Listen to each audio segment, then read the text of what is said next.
Before Vitaly comes up with Reach, we have one more song. This is My Father's Work.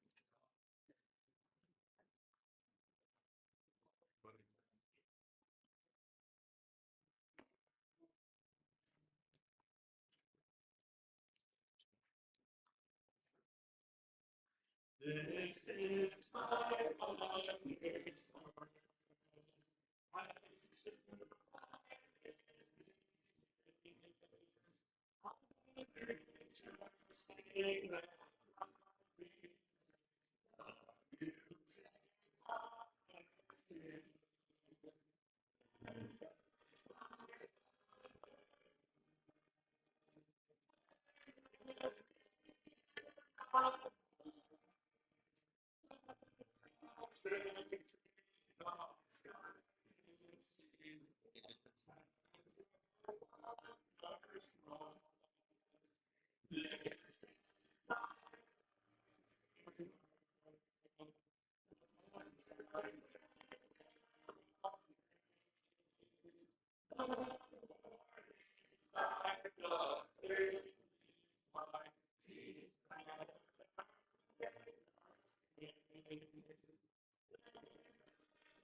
Mr. Bills.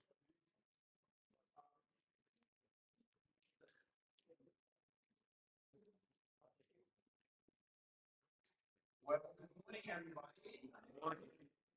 It's very exciting to be here to share with you this morning my thoughts. It's a little bit nervous, and I was telling my wife the other day, like a week ago, I said, I'm a little bit nervous. She's like, you got it. It's just a communion, moment.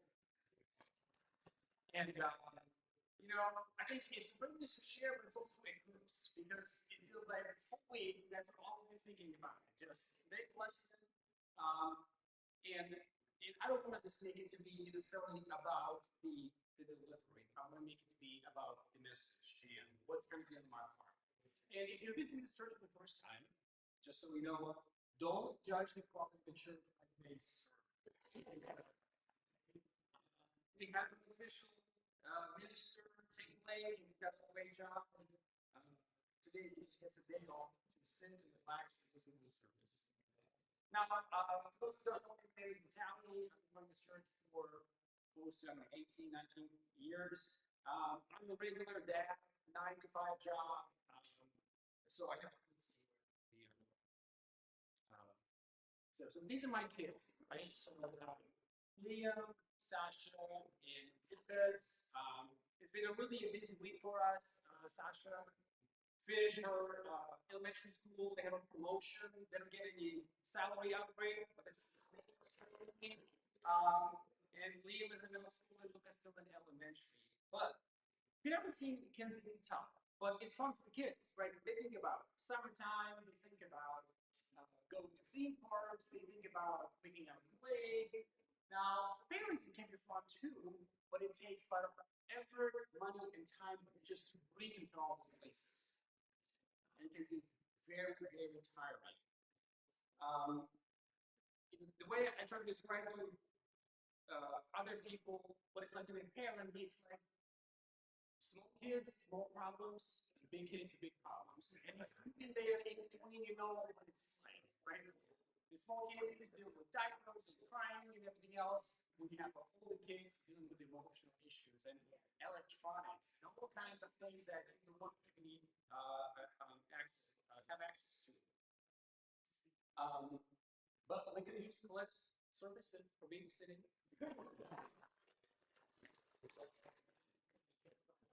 So today I'm going to share with you just a bunch of scripture that's been on my heart. That's I feel like parenting is a tough job, and being a father, mothers are absolutely critical for us. But fathers are after them, right? Maybe 7th or was it 8th of the world is just fathers alone, and 63 million of those live in the United States. So we are counted. Now, because fathers have such a huge influence on their children, negative parenting by fathers can cause a great deal of damage. Research has shown that fathers' harsh parenting has a very strong effect on children's aggression, and that negative fathering is linked to low self-esteem. So, why do fathers matter? So, according to the Fathering Project, fathers who demonstrate accessibility, engagement, and responsibility have children with fewer emotional and behavioral problems. And as you're thinking of this, as you're listening, think about yourself and your upbringing. Were you in a household with a very aggressive father, or maybe a very kind father, or anything in between? And maybe what kind of parent father you are today to your father? According to A Father's Place at Work, research shows that when fathers are involved, their children are 2 times more likely to go to college. Now, I grew up with a father. I was the first one to go to college, not a favorite. 80% less likely to spend time in jail, and 70% less likely to experience teenage pregnancy. So this is my father growing up. My parents had lived there early. My mom was maybe 19 or 20, and my father was born in Ukraine. It's a little back here to me with my sister. I think it might have been maybe about 5 years old at the time. My father was about 25, 26. My father grew up in a household where he was 3, his parents got divorced. And he was given to orphanage. From age of 3 up until the age of 19, he was in that orphanage. His father left, pretty much. He did not see his father up until, he said, I actually saw my father last week, up until my father was 18 years old. And he gave to my father a Ford Camry as his graduation for his orphanage. And he didn't have a father figure raised like him. And sometimes I look back and I judge my parenting early in life with my father's parenting, but I didn't realize that he did not have a father figure.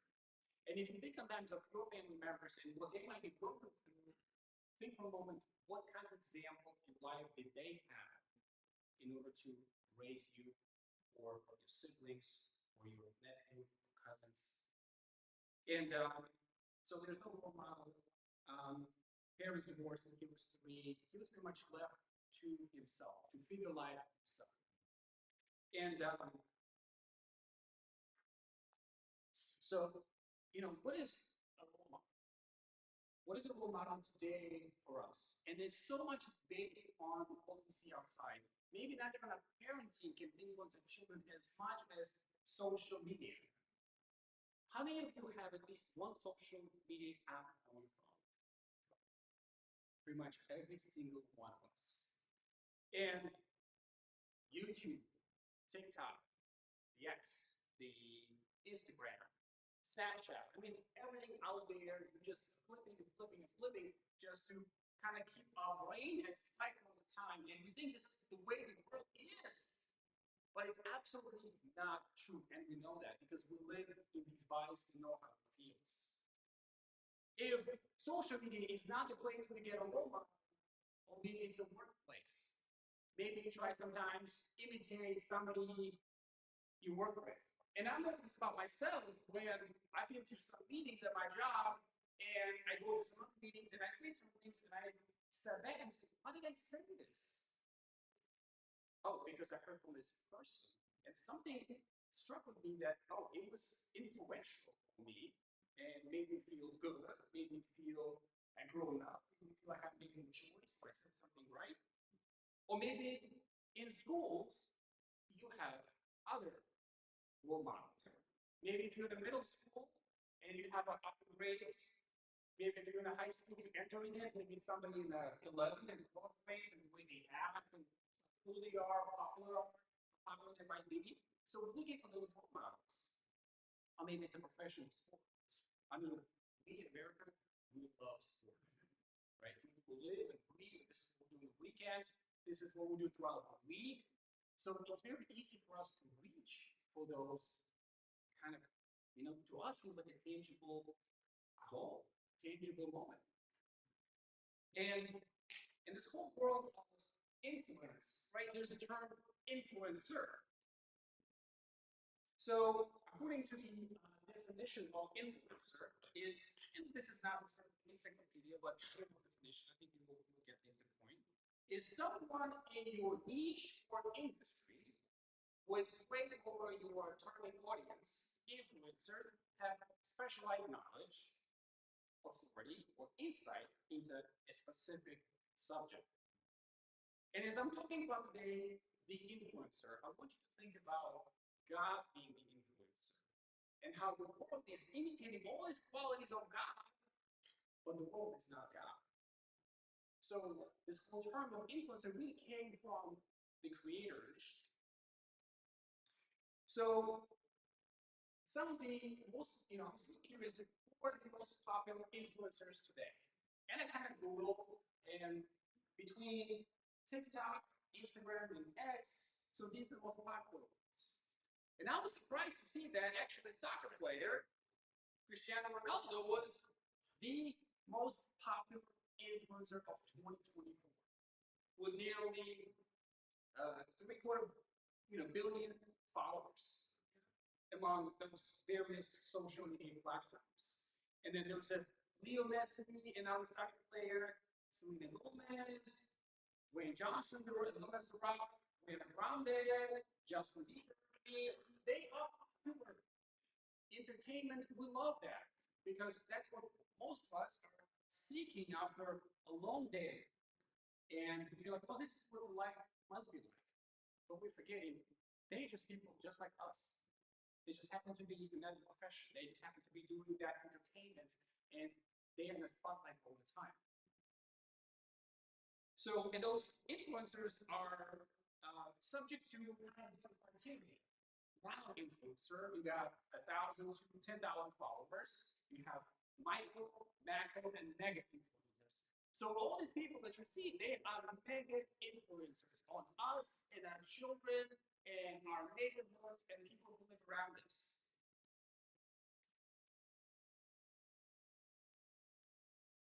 So I want to talk a little bit of myself. Back in 2020, when we had COVID, most of you know I've been doing photography for close to 20 years now. I just enjoy photography. I enjoy cameras, lenses, take pictures. I have taken pictures of many of you for various occasions. And we had a lot of time on our hands. A lot of time on our hands in 2020. So I was like, let me start a YouTube channel. I mean, it's kind of cool to be popular and do something different and get some engagement with people outside. And it really kind of took off. And now, by no means I am a social media celebrity, but I have noticed that I have influenced people in their decision to buy certain things, to way contribute to my growth personally, and that has an impact. You have a way and responsibility as an influencer. And as a fathers, we have responsibility in that role. Now, being an influencer is kind of really hard actually. Because your brain is constantly engaged. You have to be thinking about accuracy of new information and how we're delivering. You have to be thinking about everything and balancing sometimes if you are some commercial growth and then responsibility and integrity of what you're delivering. Now, one thing I learned as the social media influencer is that don't check your comments at nighttime. It's not a good idea. There were times when I made mistakes and I just got killed by people. You would be surprised how brave people are behind keyboards. But then they would never say this to your face. There are a lot of things people say behind our backs. And that can impact us, our confidence level. There are things people can say about our parenting, and that can impact our confidence level. But we do know that God's confidence level never drops, never goes up. It's always the same. So the outcomes can be very different being an influencer, even being a father as an influencer. It can be really good. Your kids are listening and they're happy, they're getting something from you. Or it can be very bad when you tell them, pull this aside, you can't get this, and they get mad at you. And I'm looking at my son. So let's get back to this question. Why do fathers matter? People, in particular children, are influenced by watching their parents. They watching us while we being influenced by someone else, by something else, and in turn, we influence them. So my question to you today is, what or who influences you? Who is your role model today? If you were to walk away today and think, whether you're a father or mother or a teenager, what is actually my role model? Do I have one? Then I was thinking about Jesus this week and how he was influenced by his father. And I was thinking, was he even influenced by his father in any way? I mean, Jesus was God. So, fathers have a major role in their children's lives. And as you read through the Bible, there's Joseph, Jesus' earthly father. But then we kind of don't know what happened to Joseph. And I wonder why. Why we don't know much about Joseph? Why he disappeared from the book? Maybe because God was trying to emphasize that he's his real father. I don't know the answer to it. But I do know that it's in the Bible that after Jesus was 15 years old, up until 30, we don't know nothing about Jesus. We don't know nothing about Joseph. There's really no kind of records that we can say that, okay, this is exactly what Jesus is doing. At 30 years old, this is when he started his ministry. influencing, impacting the lives of others. So, some of the passages is the way Jesus is influenced by his Father. And I'm going to have a lot of scriptures here. You don't have to turn to it. In John 5:19, talks about Jesus gave them this answer. Very truly, I tell you, the Son can do nothing by himself. He can do only what he sees his Father is doing. Because whatever the Father does, the Son also does. We can see directly that Jesus was influenced, impacted by his Father. John 7:16 says, Jesus answered, my teaching is not my own. So Jesus had to take it from somewhere, from his Father. He comes to the one who sent him. In John 8 it says, so Jesus said, when you have lifted up the Son of Man, then you know that I am he and that I do nothing on my own, but speak just what the Father has taught me. You know, there's a famous story in the Bible where Jesus is about, let's say, 12 years old, and they go to festival, Passover, and I'm not going to read the whole thing here. And when Jesus gets lost, you all know the story, right? And even his parents were, as much as they knew about him, that he was a very special child, they still worried for him. And in the passage here, it says, after 3 days, kind of halfway through, after 3 days, they found him in the temple courts. Can you imagine if a child is missing for 3 days? We would go absolutely crazy. Do you think his parents were upset? I bet they were. I mean, a 12-year-old kid missing. And it says, son, why have you treated us like this? Your father and I have been anxious searching for you. They were worried. They were scared. Something could have happened to Jesus.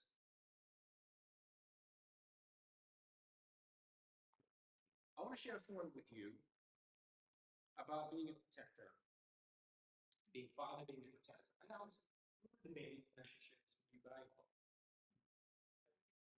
So when I came to the United States, I was 19 years old.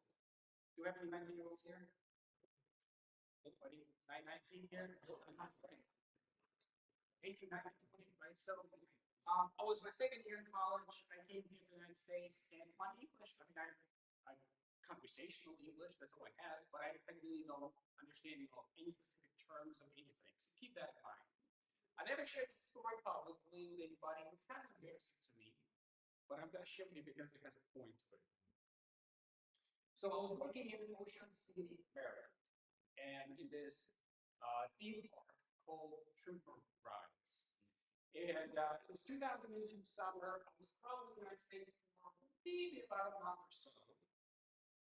We're working these long days, we operate different rides, and you're literally standing there for 10, 12 hours, letting people on the ride, getting them off, and it just becomes so monotonous, you get so bored. And I was working this specific ride. It's basically called the inverter. And the way it works is that it just basically starts moving back and forth until it flips and people scream together and have a good time.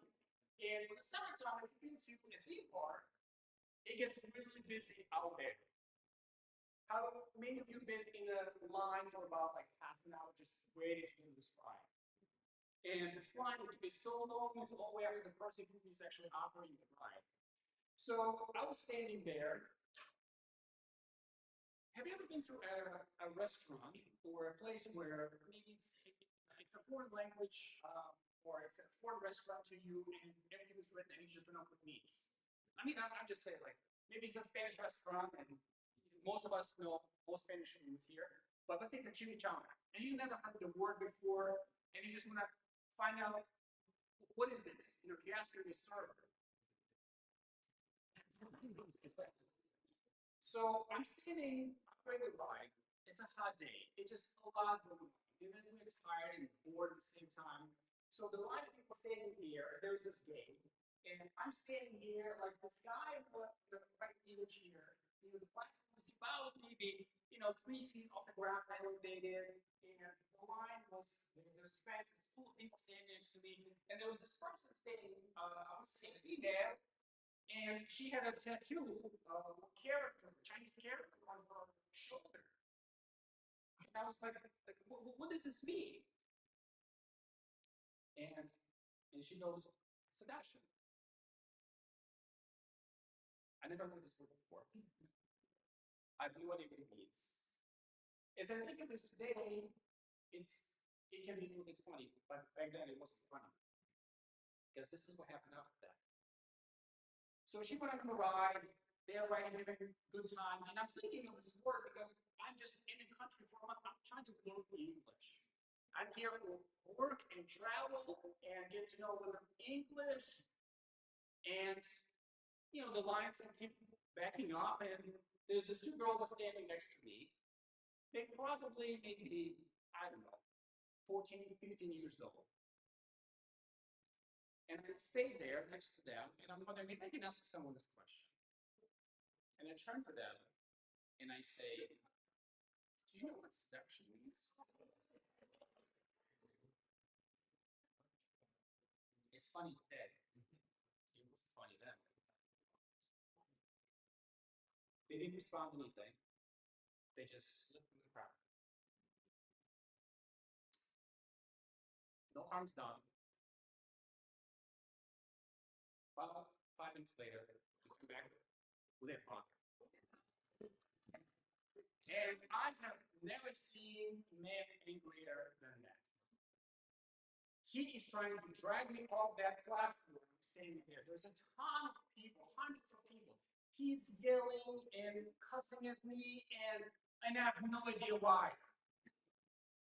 And he said words that I only heard in music. This was my welcome to America moment. Supervisors came, took me to talk to me about this, very kind. But the reason I'm sharing this story with you, because that father, he was a protector.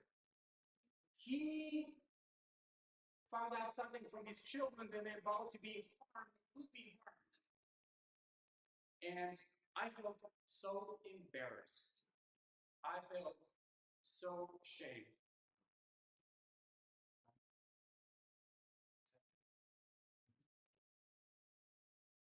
And so what I'm trying to say is that God is our protector as well. God protects us and protected Jesus as well. The angel of the Lord encamps around about them that fear him and delivers them. In Deuteronomy 28:7 says, the Lord will cause your enemies who rise against you to be defeated before you. They shall come out against you one way and flee before you 7 ways. Even Jesus himself was protected by his Father.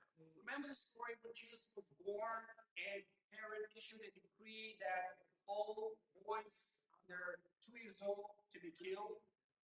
And his father, God, sent an angel to Joseph to say, take your child and his mother and go to Egypt. God is the protector. He is the influencer on us. So how can we influence our children, those around us? And one thing I realize is that sometimes there's nothing much we can do except to pray for them. And this is where I want us to take this message from this point on. In Philippians 1:9 it says, and this is my prayer.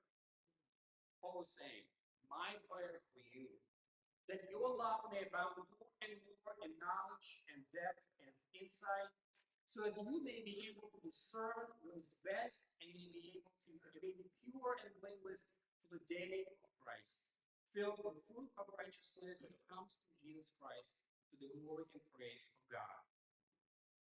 So the way to influence my children is simply through prayer.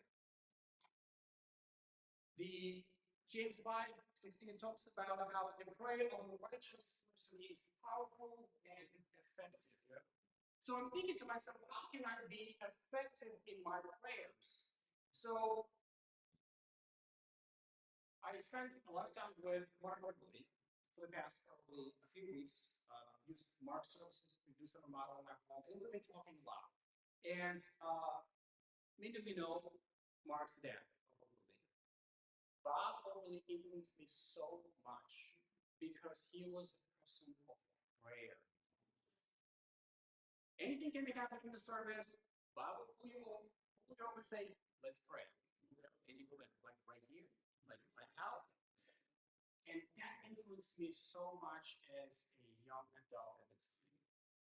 So I want to leave you with some practicals. I've been studying out the effective prayer. And one thing I came across this lesson that in order for us to pray effectively, there's almost like a structure to it that we can pray.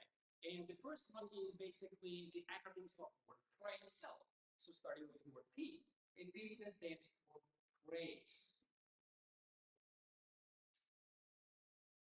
Psalm 100 says, shout for joy to the Lord, all the earth. Worship the Lord with gladness. Come before him with joyful songs. Know that the Lord is God. It is he who made us, and we are his. And we are his people, the sheep of his pasture. Enter his gate with thanksgiving, and his courts with praise. Give thanks to him, and praise his name. So one of the ways to enter God's relationship with him in a prayer is just, God, thanks. God, thanks for the weather, for my children. We know that we should be praying more consistently, but some blessings may not be realized if we don't pray. We know that we should pray, we recognize that, but we're just not doing it consistently enough. But praise is how we enter God's presence. It says, come before him with joyful songs. Enter his gate with thanksgiving. And remember, every time we pray about, we say, God, thanks for this, and we will just walk in prayer. The second acronym is the R for repent. You know, David writes in Psalm 19, says, but who can discern their own errors? Forgive my hidden faults. Keep your servant also from willful sins. May they not rule over me, then I will be blameless, innocent of great transgression. God is really saying to us here, take time to search your heart. Because there are things sometimes that we do not realizing that we're causing trouble to ourselves or someone else around us. Is there anything that stands between you and God that prevents God from answering prayers? We don't always know when we make errors, especially maybe as youngsters. We say things sometimes that we don't realize can be harmful to those around us. Sometimes we, even as adults, we allow attitudes of our hearts impact the outcome of our relationship with others.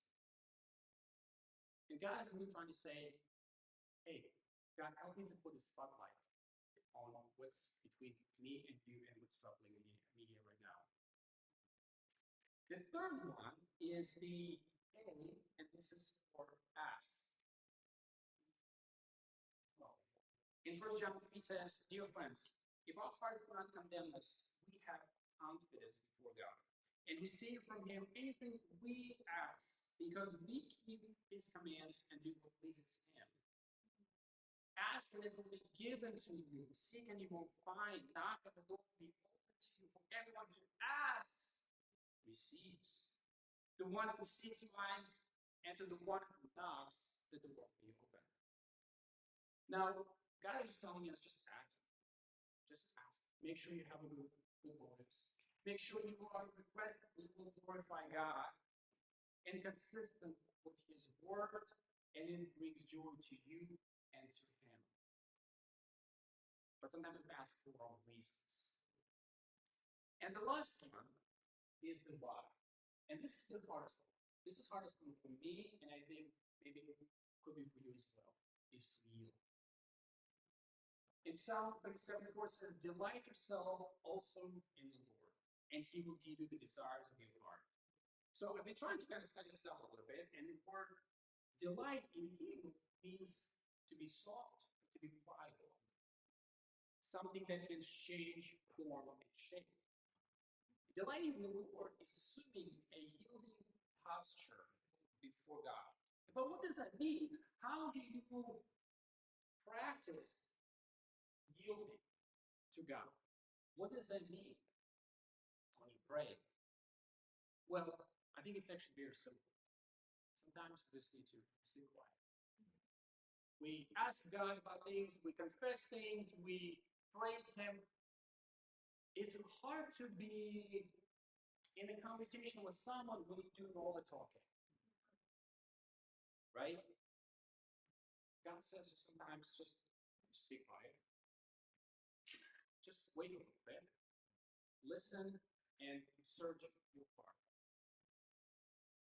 You know, some of the things that we do sometimes is to ask God, is there anything that you want me to do? Is there anything that you have to say to me? And just keep quiet. Because we don't know how to keep quiet. We don't want to waste our time. We want to pray and move on to the next thing. But we're not waiting for the answer. God, do you have any instructions for me right now? Is there anything you want me to change in my character or around me? Whether I'm a mother, father, teenager, any friend. Is there anything God would want me to do? And you might be surprised when you hear sometimes. Maybe it's to spend more time with your child. Maybe it's take your spouse out on a date. Maybe it's the answer will be just pray more.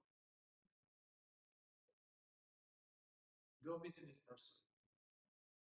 You won't want to apologize to your coworker, your neighbor, whatever.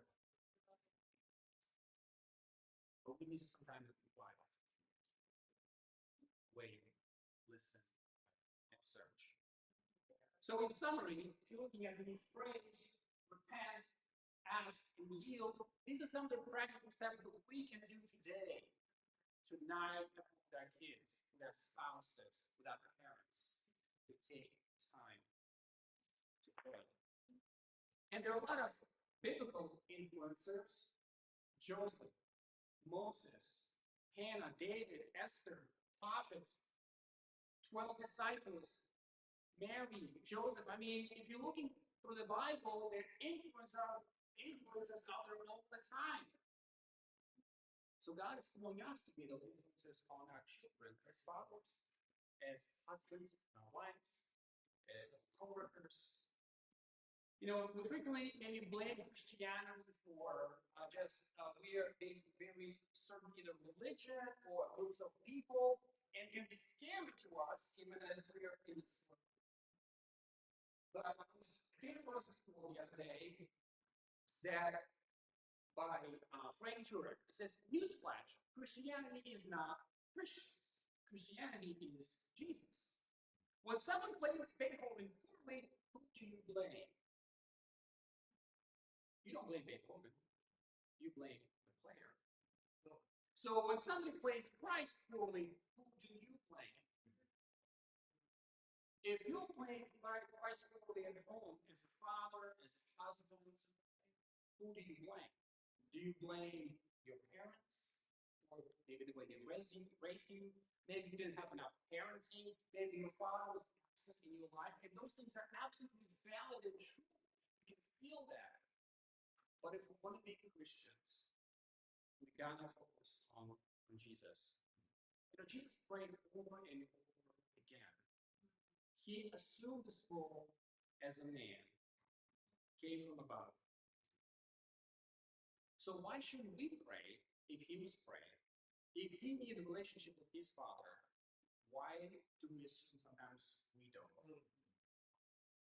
And Jesus influenced humanity more than anyone in the history of the world. So let us grow in praying effective prayers so that we can influence those around us. You know, Jesus said, we will do greater things than these because I'm going to the Father.